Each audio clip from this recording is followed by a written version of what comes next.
so great to have you all here. My name is Nebra Nelson. I'm the Director of Arts Engagement here at Seattle Rep.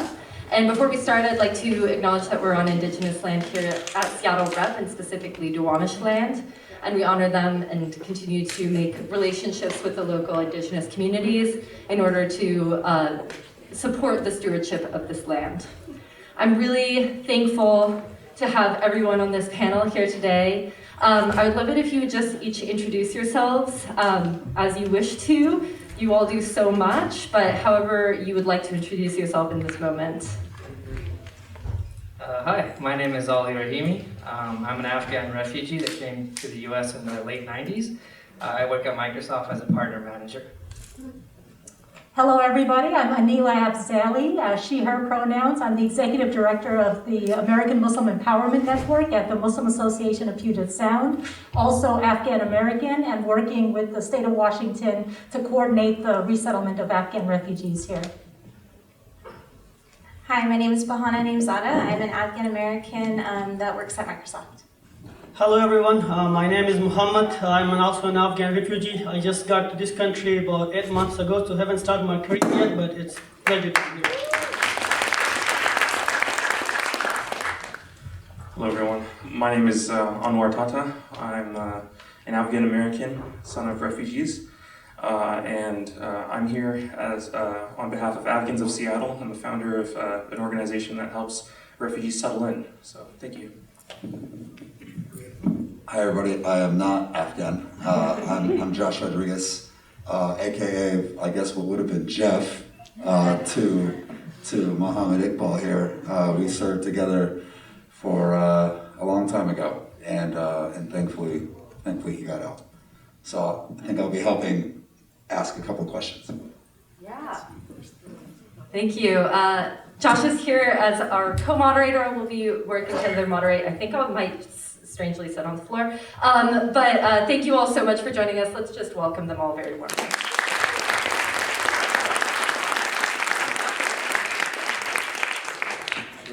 I'd love to just start with what your impressions of the play are, or what's resonating with you right now. You must be thinking about a lot or connecting this to your own life or to the lives of folks you know. And so I'd love to just have an open kind of reactions that you're sitting with right now, or thoughts or questions you're sitting with. And anyone can share. Okay, there's a lot of emotions going through me. I mean, I've never seen a show depict like my life or like my family's lives. I mean, my wife's over there, she's 37 weeks pregnant, and seeing the baby and the whole scenario around that really hit home to me. My uncle, he actually was a general in the Afghan army, still in Afghanistan. He's hiding every day. I sent an email last week to his colleagues, his Jeff, to see if they can get him out. And so that hit home a lot too. So this whole show, is really amazing. It was really well put together. I think you guys did a remarkable job. And I'm just super emotional from like just seeing it all happen right before my eyes. And there was no other way I think you guys could have done it.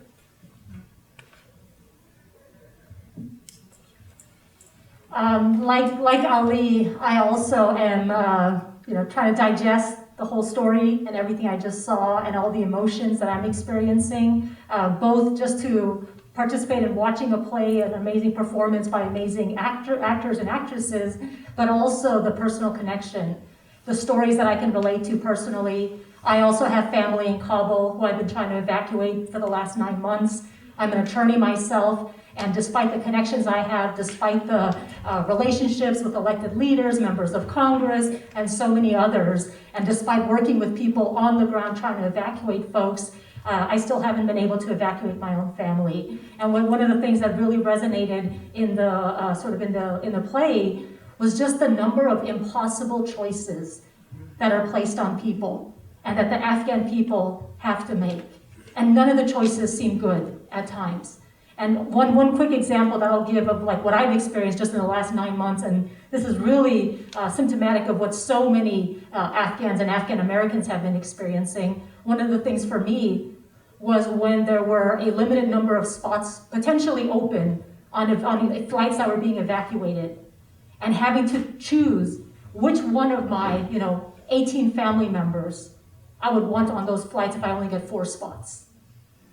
And those kinds of choices and just the number of choices that are just impossible like that we're forcing on individuals, people who literally risk their lives, their safety, the well-being of themselves and their families in order to save US troops, in order to stand shoulder to shoulder to protect Americans and support the US mission in Afghanistan, and to leave them behind in the way that we have, is just heartbreaking and devastating and has repercussions far beyond the Afghan people. But up here on stage are several examples of the hundreds of thousands of people who are directly impacted in this way by some of the choices that the US has made, that we as a country have made and continue to make, and the omissions and failures, and the continuing struggle that the people in Afghanistan, whether they're inside Afghanistan, whether they're in these third countries facing sort of this limbo state, whether they're here in the US and don't even have legal status yet that's permanent, because of the obstacles that we continue to put in their way, is just absolutely devastating. But we have the power to change that, so I hope we can talk about that as well. It was, for me, also super emotional.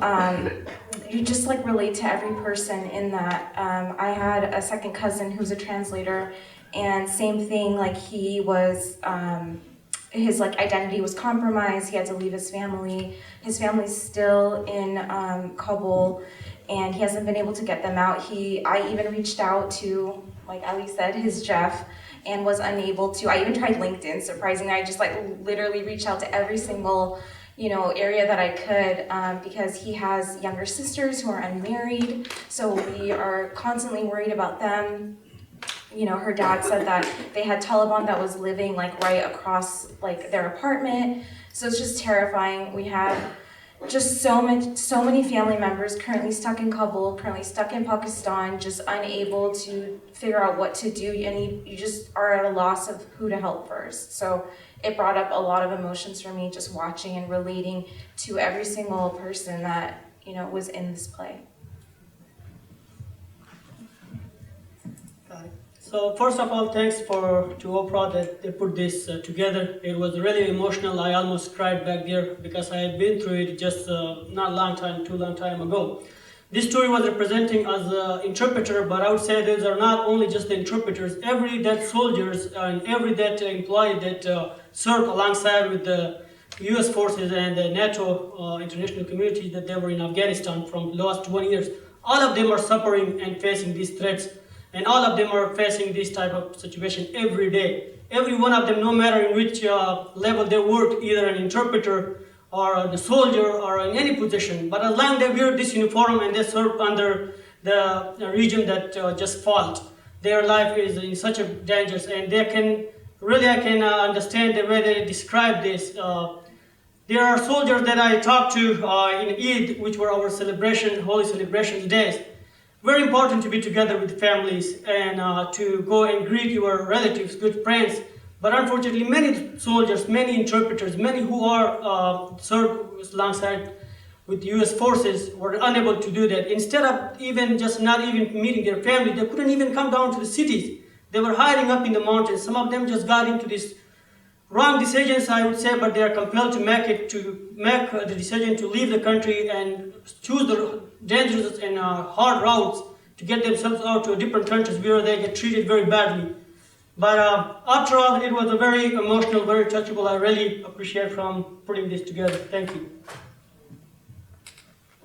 Well, one of the things I really wanted to just emphasize is the how at the end we see that we saw how close everyone's relationship was in the story, but eventually that entire family is sort of it's broken because everyone is just scattered, and I 100% understand that because my mother's sister, she is still in Afghanistan. She's still in hiding, and she was a human rights activist, and this is something that is incredibly common. Every single person you see here and every Afghan you'll meet will have similar stories. Everyone has people that are impacted by what's been going on, and I'm still digesting what I just saw as well, and I'm still, even now, just thinking of what we just saw, thinking of how how powerful of a story that was. I'm still fighting back tears, but it was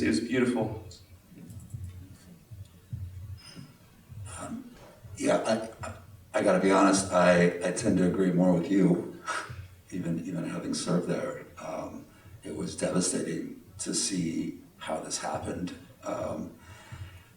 You take away, and by the way, whether we should be there or not is a whole other thing, but the way we left, it was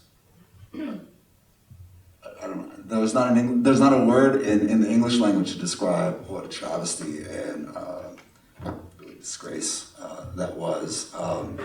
It's interesting because I want him to be frustrated, and he's not. He comes across as very grateful, and it makes me upset actually sometimes. He's being very bashful, but his middle name is Iqbal. I call him Iqbal. He started working for the Americans when he was, 12 or 13 years old as a day laborer, and then worked alongside battalion commanders for the next 6 or 7 years as a very, very young interpreter, and then would ultimately go into the military as well, into a very elite unit, and told me he was one of the last fighting commandos in the country.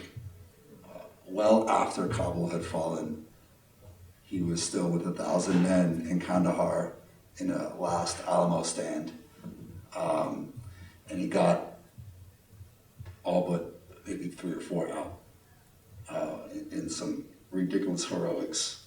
Most folks that choose the harder right over the easier wrong don't live to tell the story.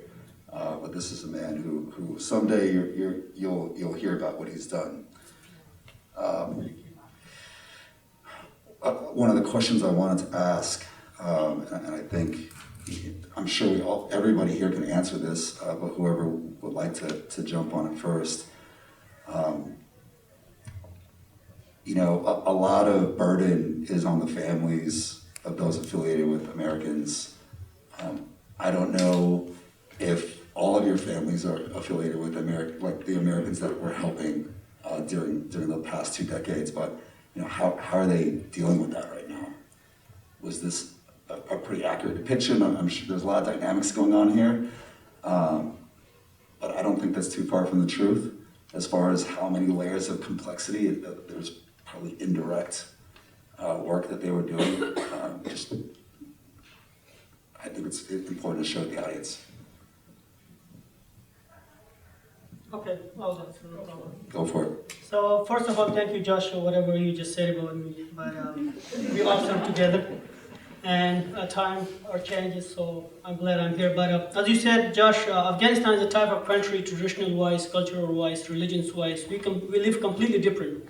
We have a very beautiful religion, but unfortunately, we're proud of our culture, but sometimes there are some heaviness and grievances and jealousy that makes even brother fight and get jealous against other brother. So our families are proud still of what we did for the Afghanistan and for the international communities that they were in Afghanistan, because no matter what happened in the end, but we will look, always the bad remains, but still we should look at the goodnesses and all the good achievements which we had in 21 years. Many of my age people, if I don't go to school, but many of my age people are now engineers, doctors, like sitting in front of me right here. Afghanistan is way better the way it was before 2000 and in 90s. A lot of improvements we received, we achieved. People got familiar with the independence and democracies. So yes, there are people that they didn't like us even at the time when the forces were in Afghanistan, and there are still problems because of those people, to every dead person who served with the American or with that government. So family still proud, they are glad. Some of us made it out, we are safe, our lives are safe, but yes, because of us, many of our other families that they are still left behind, they are in dangers, they are in risks. It depends on where they are living, and depends on how exposed they were to the people out there, and how many people knew about their families, like sons that they were part of side by side with the US forces or with, in other departments that they were working. So they are suffering every family had the same story. Like we just saw what we're showing in the show. Maybe different angle, but overall, the pain is the same. And you guys can add something into it. I forgot. Oh, definitely. I just wanted to point out, so my uncle, he's hiding in Afghanistan right now, and when the Taliban came searching Kabul, he had to go to Nuristan, which is where they're originally from. Oh, there you go. Yeah. You guys know each other. Right? Well, we definitely will. And, watching the show where he would hide in the room, when the Taliban came in, he would hide in the attic. So it's very similar. And sometimes he kind of get angsty, being home all the time. And my uncle would send us WhatsApp messages like, get me out of here, I'm going crazy. I just want to work, I want to do something. And my mom would have to assure her brother, like, you're in date. Like, that dynamic was like my mom and her brother. So it was very spot on. I agree with you, Ali, absolutely true. And the one additional piece that I think really speaks to what you were talking about, Josh, is even within families, there's conflicting opinions and views of working with the US, for instance. There's obviously a lot of people who do support it, given some of the potential benefits that could arise, including for the people of Afghanistan, but also that kind of very serious disappointment, that feeling of betrayal, that feeling of like we've been abandoned by a country that made promises that they have not kept, and the risk that it has resulted in to the Afghan people, especially now with the Taliban in power. So, and there's still, just like we saw in the play really powerfully, there's still that hope that no matter what, there's still that hope. Jeff is gonna call. I know it, it's just a matter of my internet. He is gonna call. He's already sent this message. I believe in him. I believe in America. I believe in the American dream. I believe in what America sold the people of Afghanistan. There's so much of that as well. And that continues today. So there's still that conflicting, very rich mix of emotions among the people of Afghanistan. Yeah, I think that there are some Jeffs out there that, quite honestly, want to wish it away and are probably afraid to even acknowledge it, and it's probably something that's a good amount of shame that person's going to have to deal with incredibly. I think there's another Jeff out there that is doing whatever, and he's finding so many barriers. I will tell you, I spoke to every local congressman and woman and senator, and they all wanted to wish it away. It was very frustrating. The only reason we were even successful with, the couple of families that we were able to get out was because of the interpreters on the ground. When Kabul airport, when everybody shrunk into that tiny little space, and we decided to own one terminal, basically, we had no eyes and ears on the ground. It was interpreters that could speak two languages that were working with a bunch of veterans because the State Department and DOD was completely blind. And that's not the way it's supposed to be. That is not how it's supposed to go. I was gonna ask, because I wanna make sure we answer this, I would love for each of you to describe a little bit about where you're from in Afghanistan. Nuristan is very different from Helmand. It's very different from Kabul. I think it's worth sharing with the audience, like, where is your family from, and what makes you proud of that area? Yeah, definitely. So my mom's family is from Nuristan, and then my dad's family is from Kabul. So growing up, I never really got to get connected. I came to the US when I was 5. So a lot of my memories are really kind of going between Pakistan and Afghanistan, escaping and then feeling like, okay, life is normal. And then you go, and then there's like a checkpoint, and then you see these guys with long beards and AKs looking at you and, searching your car and whatnot. So I would say like the mountain range, I grew up in Utah, so it's very similar to that, very homey. And I would say, Afghan people pride themselves with like music, food, and so much arts, dancing and culture. And I feel like, when Eid comes along or any really holiday, we're all there, even like a baby being born, it's such a celebration, and we all want to get together and do that. So I think overall, the people themselves are so diverse. There's so many different ethnic groups, Hazaras, Tajik, Uzbek, Pashtuns, And the region is very, very nice too. I wish I could go back. I think that's like my dream, is to go visit a country where people look like me, speak like me, eat the same food as me. I don't have to ask if it has pork or not. We're pretty good on it. But that's just some things I can add. You could probably speak to Nuristan a little better than I can. Probably not. My family's from Kabul, both my dad and my mom's side. I was 2 years old when we escaped from Afghanistan. It was at the time of the Soviet invasion. And even just hearing some of the methods of escape, like being in a truck, my family did that. And when my parents tell the story, I'm just in awe listening to the courage that they had and how they did that with 5 children, including 3 that were 3 years old or under. So it's just shocking how much courage they had and ability they had to escape. But like Ali was saying, is like there's so many beautiful aspects of the Afghan community, the people, the culture that we hardly ever see. And one of the things I liked about this play is that it did humanize the Afghan people. It showed that they experienced the very same emotions that any of us would experience if we were in those positions. And we don't get enough of that.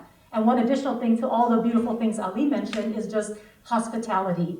The Afghan hospitality, they could have nothing and they will still roll out the carpet for you and do whatever they can, give you their food off of their plate in order to serve other people and welcome guests. And that is something that my parents have taught me and have definitely stuck with me as well. And it's something very beautiful and amazing. And it breaks my heart too to see what they've endured and continue to endure and still maintain the extent of sort of hope that they have. And I know that comes a lot from the religion as well. My mom is from Herat and my dad is from Kabul, so I get to see a lot of different types of foods, dialects, and just like a really beautiful molding of that. I had the privilege of visiting Kabul in 2008, and it's probably one of the most memorable trips. It was the first time I got to meet my 2 aunts, my cousins. We actually spent, we would stay up till 4 a.m. on a floor with these, what we call toshak. These are toshaks. And my cousin would make us an espresso and we would play cards. The power would go out because at that time, I think even now it's like that. And so we would have like little gas lanterns that we would turn up, and it's some of the most beautiful memories I have, and it makes me really upset that I can't go back and have those memories, and they've all now left. And I got to see the home that my mom grew up in and the school she went to, where my dad was. They lived on the same street, so I got to go on that street, and I got to witness probably one of the most emotional moments. Was my mom hadn't returned since she had left when she was 19, and when we got off the plane, she kissed the ground, and it was super emotional for me to see, because you never think that you can't return home. It's I grew up in Bellingham, and me and my husband recently got married, and I was like, this is the high school that I went to, this is the elementary school I went to, here's where I did this. And to see my mom, especially now, they all still had so much hope, and just to see her now know that she can't go back, and it's a lot. So. I'm originally from Nuristan province, but we moved to Kunar province, which is located right in the border with Nuristan in Pakistan. And then I spent most of my childhood back in Pakistan, as everybody immigrated while Russia invaded our country. My family was part of that. So in 2004, we moved back to Kunar. So pretty much I had a chance to walk out to all of those mountains with the job I had. So Nuristan is a very beautiful place, so is Kunar. Both are pretty much similar. The water, the springs, the weather, the trees, the mountains, it's beautiful. When I came to Seattle over here, it kind of reminded me, I thought I'm in Bergamatal or in Galway there somewhere in Nuristan. The only thing is it doesn't rain that much as it rains. So pretty much very similar, very simple people, not very well education opportunities over there, especially for the girls. That's the sad part. Other than that, it's like a beautiful culture, beautiful tradition. Like as everybody said, very well, people in hospitalities, in friendship, love to have social lives. Most of them are just living like 10 families in one room, which is hard. Like when I came here and I had 5 kids, and Josh was like, Josh, you are somebody, like, how you feel that now? I said, like, now I can feel it, but back to Afghanistan, I never thought I had 5 kids. So where I come from, it's a very similar place, like you visit here in America in some states, high mountains, but beautiful, beautiful culture, beautiful people.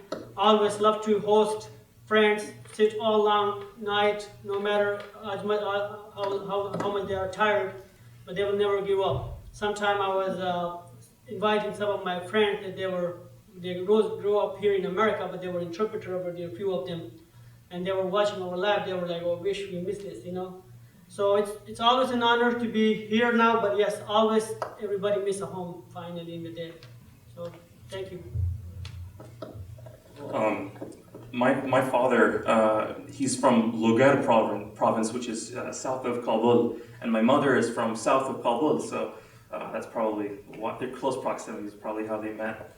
But I think when I visited Afghanistan a few years ago for my uncles and my aunts' weddings, one of the biggest things that I noticed was just how hospitable everyone was.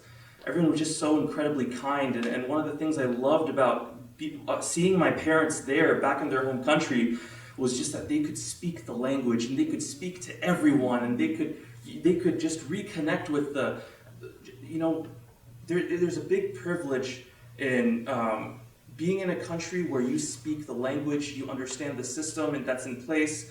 And my parents thrived there, but here they worked blue-collar jobs despite having been very educated in Afghanistan, having done so much when they were there. My father was a teacher. My mother she was also a teacher, you know, so it's when they went back, I remember during every taxi ride, every conversation, I'd see tears forming in my dad's eyes, just like speaking to people that he knew. Like he'd tell me after, whenever we'd walk back, you know, to the apartment we were staying at, he'd say, Anwar, these are my people. And, you know, and it's just, I always feel so sad that so many of our Afghan people who have come here, and I wanted to mention this since so many of you probably have, this might be your first exposure to the Afghan community here. They're here, they're starting anew, just like my parents did, and they don't have, they're starting their careers. So I just wanted to emphasize again that so many of these people who are America's allies, they're coming here and they want to help make this society much better. We need to be there to support them, and I just wanted to emphasize that. I'm gonna touch on that in the last question as well, but I have, well, I'll just say from an American's perspective, I had the privilege of being there for about 20 months, and there were some moments that it was the worst times of my life, but I will tell you that the best times of my life were also spent there as well, because the culture, because the country is just so beautiful of a country. I mean, I fell in love with it. And I think one of the greatest compliments I've ever gotten is, it wasn't you, it was one of the Afghan commanders, Mohibul, I don't remember him, but he said, he's like, oh, Josh, or Rodriguez, you know, we like you so much, but it's just too bad you're not Muslim. I was like, maybe we can change that though. Like, I was like, oh, no, I appreciate it. I'll take it as a compliment. It's just a shame. It's a beautiful place, I will tell you that, from an outsider's perspective. I have 2 questions, but the first one is, I'll ask a little bit for some perspective and advice for you, actually. So something that was mentioned in the play, the comment on of Tarun's son being unrecognizable if he comes to the United States, right? Versus the other life if he's here in America. You all have experience with, your parents have done an incredible job. Look, you're here, you're still involved with the community. You're very well in touch with what's going on over there. First reaction from you, how does that make you feel seeing that in your own family? You have kids, you know, Omar, Rehan, they will remember. But but you have small ones that will not remember. And then second, I'd love to hear you all give them some advice. Yes, Josh, I'm right. I'm agree with them in some perspective. Like environment it affects on person's life, But I'm not too much worried. It's because it really depends on the family and the parents, Like how you want to raise your child. Are you want him to forget from where he's coming and where he belongs to, and what his real life is, what his background is. It's in human being. It's a human being rights to travel all over the world, anywhere he can, and to live. This is why Allah created this huge world, and they divided us to the tribes and to different nations just to recognize each other. But the earth doesn't change. So no matter where you go, it depends on yourself, how you want to raise your child. So I'm saying like I'm not too much worried. I'm happy actually that they're going to raise up in two cultures, that they're going to learn American, but yes, they will have their own culture and their tradition where they really belongs to. And I'm hoping, and I will do my best, when they come over 20 or 19, when they go back to Afghanistan, people would say that yes, they are American, but they will never feel that they lived in America. They will feel that they live. So it depends on the family, in what type of family you raise up, what type of, like every parent has different perspective for their child. Like I have friends that 24/7 I see them, I met them, they talk to their children like all the time English, which is good. Learning a language, I taught myself 5 languages. I didn't go to school for it, which is good. If you speak 1 language, you're 1 person. If you speak 2, you're 2 person. So it helps anywhere you go. But I think the best thing is like to never let your kids forget who they are, who he is, and where he came from. So that's why I'm not emphasizing a lot on my kids. Like you have to learn English. Yeah, he's gonna learn it. He's a kid, and it's easy for them.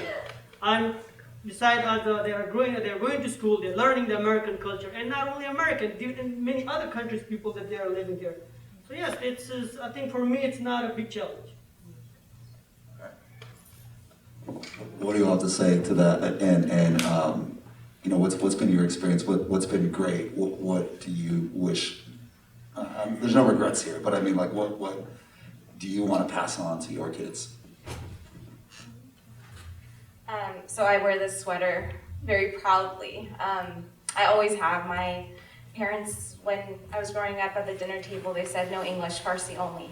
So it was very important. When you are forced to flee your homeland, I think you want to hang on to anything and everything that you have. And so even my parents were like, you are first Afghan, then you are American. That was very, very much ingrained in our home. I would wear my Afghan clothes for any traditional cultural day. I would proudly talk in school about Nowruz, which is New Year's for us, any holiday, Eid. My parents it was just like very, very much ingrained in us because they knew that being surrounded by Americans, you're gonna pick up on the American culture, right? So that's just inevitable. But I feel like I need to be a voice for Afghans, especially Afghan girls, Afghan women. I feel that is my role, especially since my hands are tied and I can't bring them here or do anything to help. At least I can sit here and share with all of you and hope that you will share with others. And those are qualities that really my mom instilled in me. I mean, after 9/11, which I think a lot of you probably experienced, like I was a victim of a hate crime. I was a victim of like taunting. Is your dad part of the Taliban? At work, I lived in a small town and, I got lots of discrimination. So, you experience those things and you feel like you never really fit in anywhere. Like I went to Afghanistan in 2008 and they were like, oh, you're American. And I'm an American, they're like, oh, you're Afghan. And it's just like you're in like this middle ground where you're just kind of like, where do I even fit? I'm too Afghan for the Americans, I'm too American for the Afghans. But you kind of find your own community here with these people like me, and I'm just grateful for what my parents instilled in me, and I feel very proud of my culture, and I definitely want to instill that into my children. And I'm really excited to teach them the language and the history and all that one day. If I'm blessed with children, obviously, like I definitely want to continue that. because it's so important and it's so beautiful. And I think the root of everything is language. You know, if one day we're all hopeful that Afghanistan gets back to what it can be, you know, I want my kids to go and be able to speak the language and not feel like they don't understand anything. At least like when I went there, they said, you know, you have a little bit of an American accent when you speak Farsi, but you're sitting on the tushak with us, like you're fine with everything else. And I'm like, of course I'm Afghan like you, I just grew up over there, so. I can relate to so much of what my dear sister Bahana said. My mom, one of the greatest things she did, which I did not appreciate at all growing up until much later, was do exactly what Bahana said. She said, no English at home. We could only speak Farsi. And that was a real challenge and struggle. And when you're struggling to learn in school and try to excel and not to be able to get support from your family, from your parents, as you're trying to learn a new culture, a new language and everything, it's a real challenge. So I did not appreciate it growing up, but man, in retrospect, that's been one of the greatest gifts that my parents, that my mom in particular, has given us, that we still have that connection.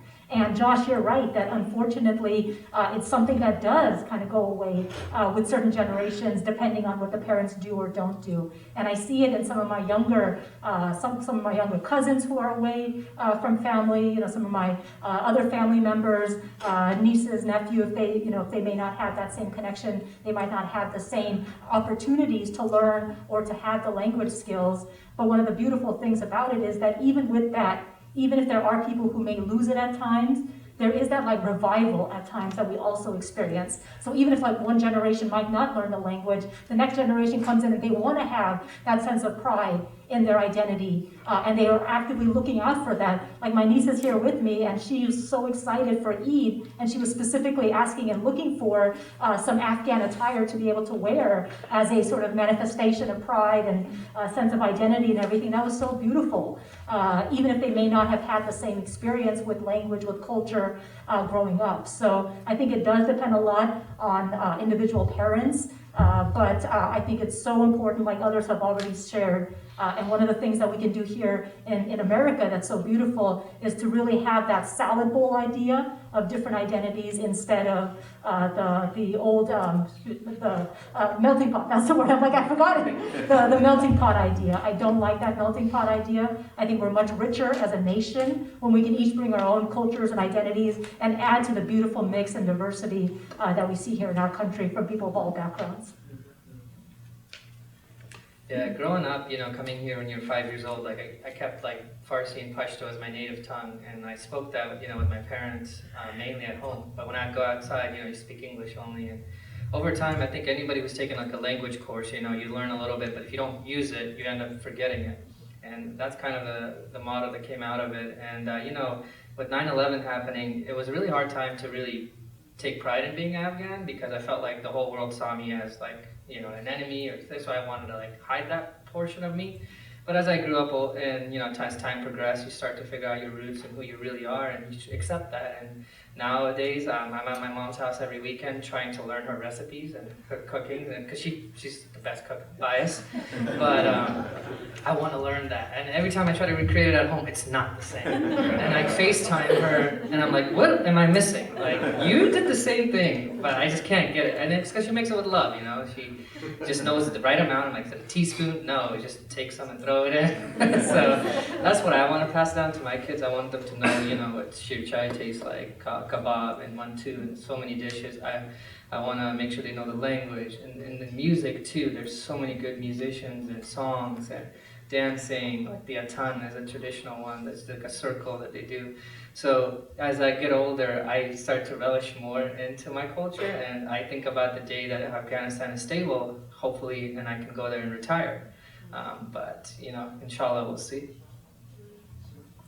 Yeah, so it's so funny how we all have the same experience. Because my parents would always also say, at home, you only speak in Pashto. And the reason why they said, like, you know, you're going to be educated in English anyways. You're going to learn that. There's no way around that. You're going to learn English. So practice as much as you can. And they'd always say something so sad, and they say, because we won't always be around. So, you know, practice with us as much as you can. But one of the other things I really wanted to say is that in regards to raising children, my parents would always tell me, you know, the world is so vast and there's so many cultures. Take what is good and leave what is bad, right? So learn the good things and try to you know, incorporate every good that you see. So when I see, you know, in Afghan culture, one of the things I loved about this story as well was just seeing my first of all, let me preface this, my sister is my best friend.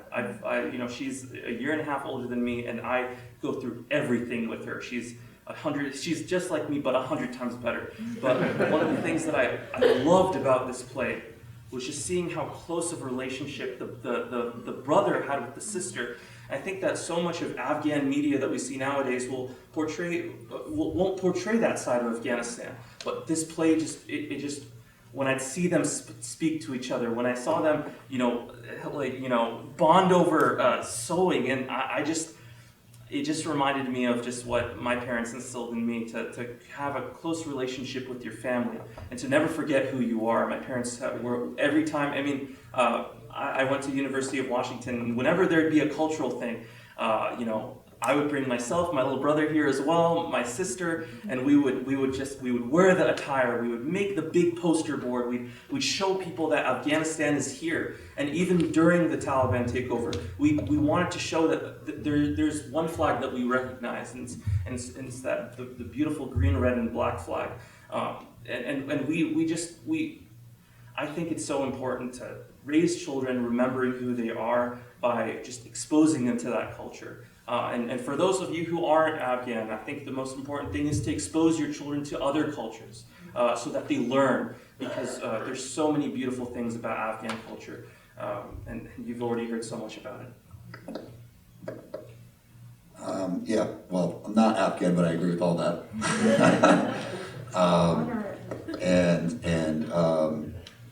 Yeah, you know, one of the things I hated the most about outside of how we did it was this narrative that they didn't fight for their own country. That was not the case. You have an example right here, and there's plenty of other stories, another example over there.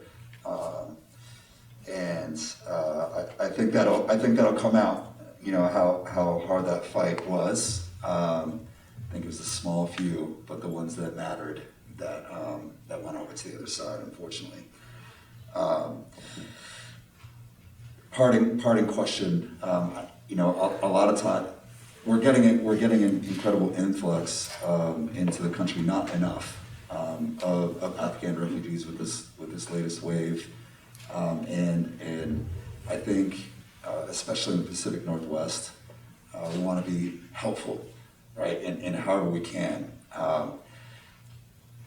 I know for my friends, we have probably brought way too many Tupperware of clothes and things like this. Eventually he's not going to let me in his house anymore. He's going to say, I got it, thank you.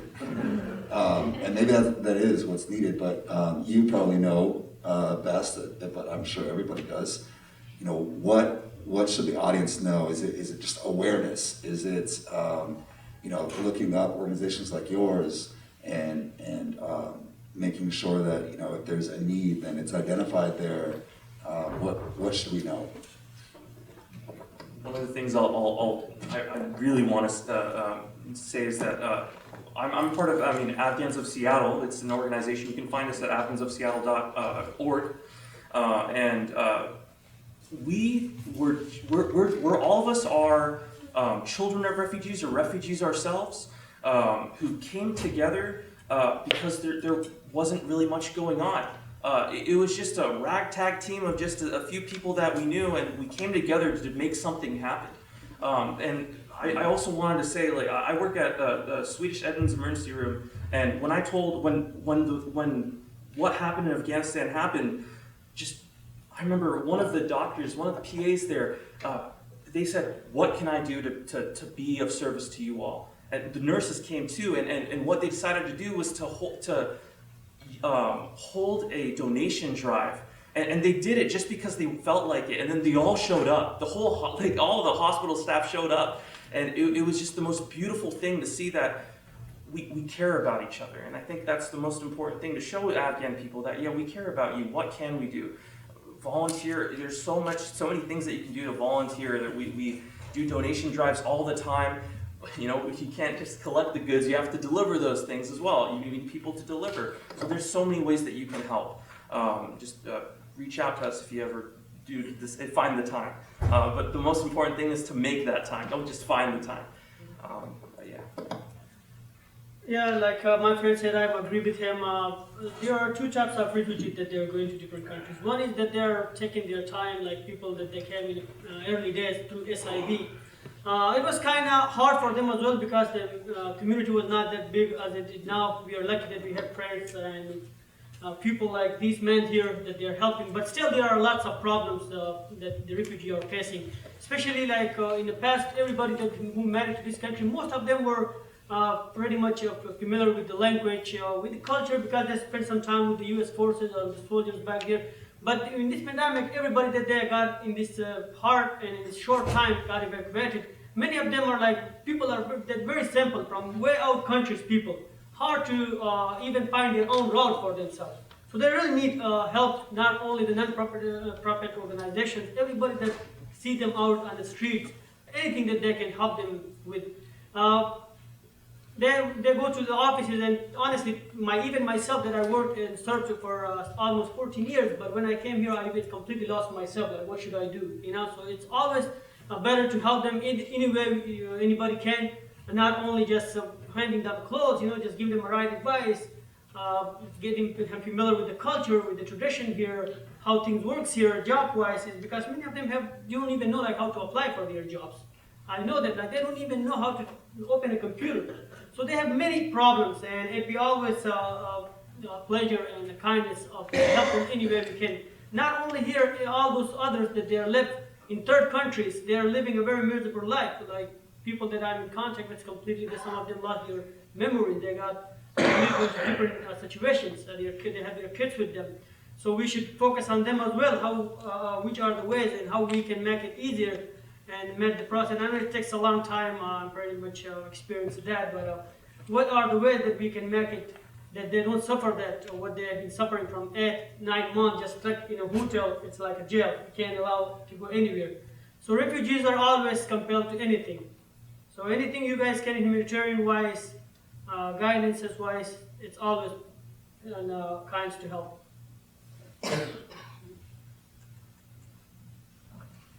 I have a lot of different ways because I'm very active in this space right now. I'll say a few different things, and I'm happy to share links and resources for additional ways to help, because this is one of the most important questions. I really want people to walk away from tonight's program with some concrete action. So first off, I will just say advocacy is so critical, because it's very easy for media to turn away its attention, as it already has done, from Afghanistan, especially in light of what's happening and other problems, both here in our country and across the globe, including in Ukraine, for instance. But recognizing the double standards in treatment between Ukrainian refugees and Afghan refugees is something that I think is very important for us to be aware of. Not that we shouldn't be helping Ukrainian refugees. I'm so happy about what we're doing for Ukrainians, but when you look at the double standards, it really speaks volumes about how we approach, as a country, how we approach refugees from different countries and the different treatment based on race, based on religion, and based on other things like that. So I think advocacy, and in particular, raising awareness, contacting your elected leaders, members of Congress, senators, letting them know you care about this issue, and specifically pushing them, demanding that they pass the Afghan Adjustment Act. Because we have evacuated so many Afghans who are here now in this country, but they don't have permanent status. The Afghan Adjustment Act.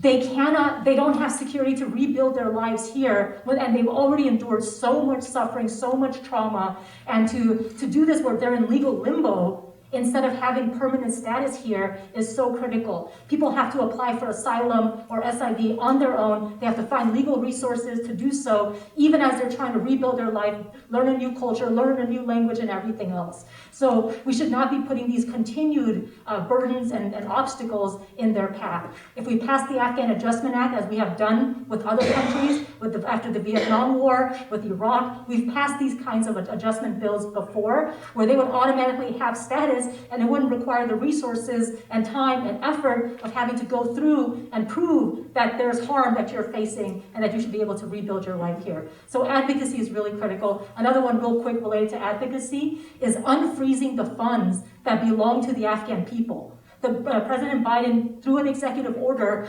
they froze funds since the Taliban took over, but what President Biden did with an executive order in February is say that those frozen funds that belong to the Afghan people, he's going to take it and give half of it to victims of 9/11, and then the other half is going to remain frozen, which is just despicable considering the trauma and the economic devastation that the Afghan people are suffering, and their own money that's in reserves in New York can't be given to them.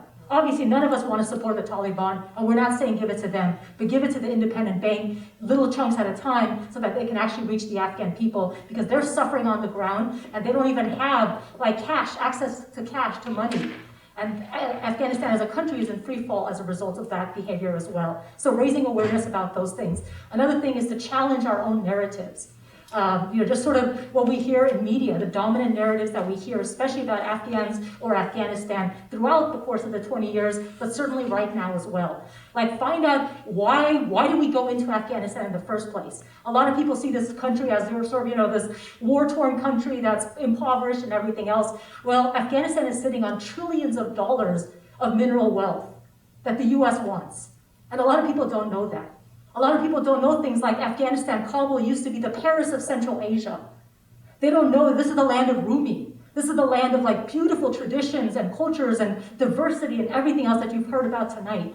Challenge your own understanding of some of these issues and learn more so that we don't fall victim to some of the dominant narratives that are often used as political tools to get us to support certain things like foreign policy decisions that actually end up hurting us all as Americans as well. So challenge those dominant narratives, and then finally helping the resettlement efforts for the fortunate few who have been able to escape and have made it over here. They desperately need our help. Over 3,000 Afghan arrivals in Washington state. There's opportunities for donation. We're doing a huge donation drive in the month of June with Starbucks, with YMCA, with The Mission Continues and Team Rubicon. Donations of furniture and other household goods.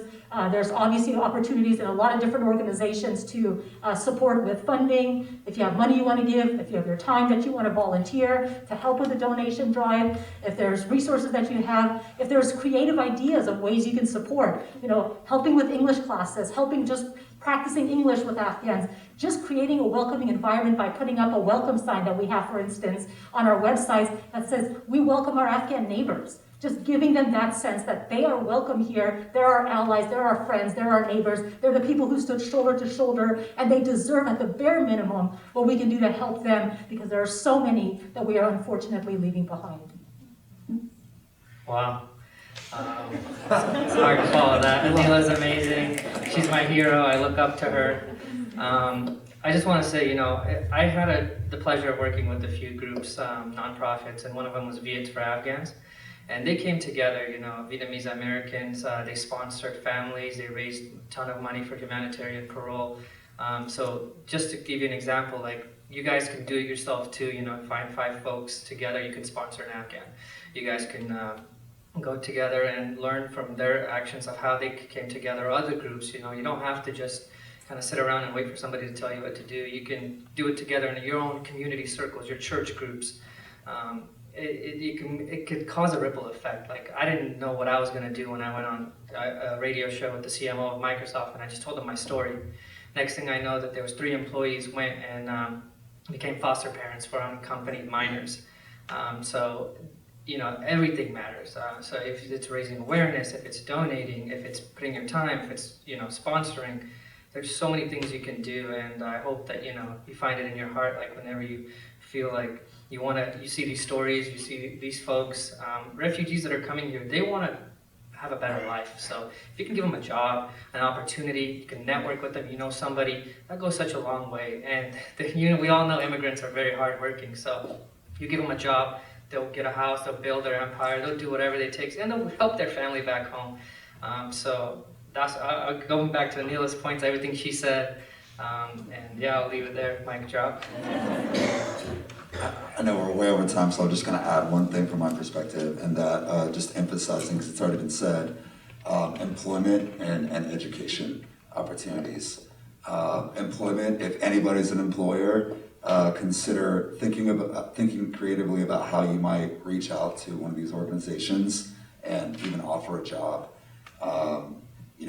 You think about the incredible skills that came over to this country, and we think about, how this country was built on immigrants that had these incredible skills, and that is happening once again. And I was telling Iqbal, I don't know if I told you this or if I told somebody else, but I was like, if I hear that Iqbal Muhammad is driving an Uber, I'm going to go nuts. I mean, he just saved 1,000 lives, and there's got to be more. So there was an opportunity. Arzu wasn't going to take it. She's still learning English, but caring for the elderly. I mean, there's nobody better than some of these women that maybe never had an opportunity to have a job, just get them on their feet to get going. I mean, there's just so many things they can do, and I know for Muhammad's wife, I mean, education is important right now. This is an opportunity that a lot didn't have, and not that it wasn't available in Kabul, but maybe out in Nuristan it was not. And so if you're a part of those organizations, maybe consider offering like a free English class and really putting it out there with these organizations to do that. And I'm going to pass it to you. I just want to say thank you from myself to you all for coming and sharing all of these things, and I'll let you do the same. Thank you so much.